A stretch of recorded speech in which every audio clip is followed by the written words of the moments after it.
Air merupakan elemen penting pada kehidupan. Namun, dari sekian banyaknya penduduk, hanya 1/10 penduduk bumi yang memiliki akses pada air bersih.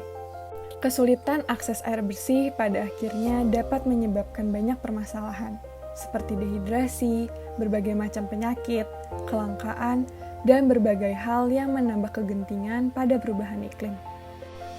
Jika hal ini terjadi secara terus-menerus, maka diprediksi pada tahun 2040 terdapat 10 negara yang mengalami water stress. Jika tidak segera dibenahi, maka water stress akan berujung pada water dispute yang merupakan pertengkaran untuk mendapatkan akses air bersih di berbagai wilayah. Kemudian, neomatusianisme berpendapat bahwa air menjadi masalah sosial dan geopolitik yang mendesak di berbagai daerah maupun negara. Hal ini kemudian dapat meningkatkan konflik antar negara, terutama negara yang mengalami kekeringan dan terdampak oleh perubahan iklim.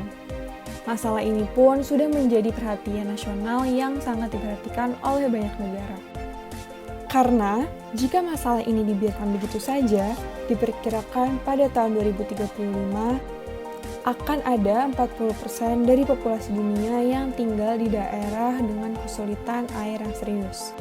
Ekosistem yang menyediakan air bersih seperti hutan dan juga waduk alami kemudian akan semakin tercemar.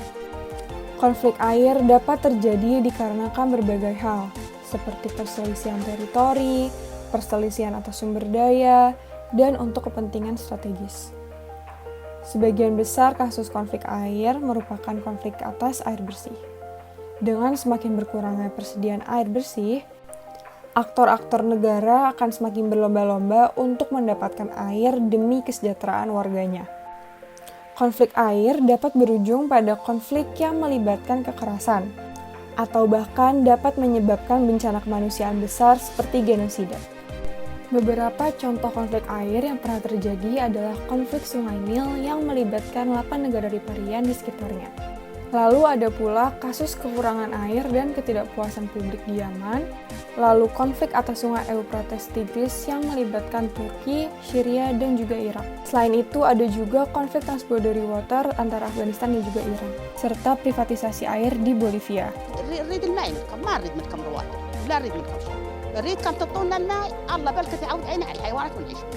Last year, Ethiopia accused Egypt of sending rebels to neighboring Eritrea to sabotage the dam, prompting another Nile-sharing country, Sudan, to send its troops to its border.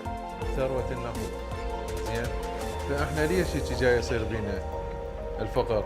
يعني احنا ابسط الخدمات هسه الماي مالنا يعني مسمم كلش. Selayaknya kehidupan yang bermula dari air, akhir cerita dari manusia pun sepertinya akan berakhir pada elemen yang sama apabila masyarakat dunia tidak segera melupakan perseteruan yang ada dan saling merangkul untuk memecahkan masalah air yang semakin genting.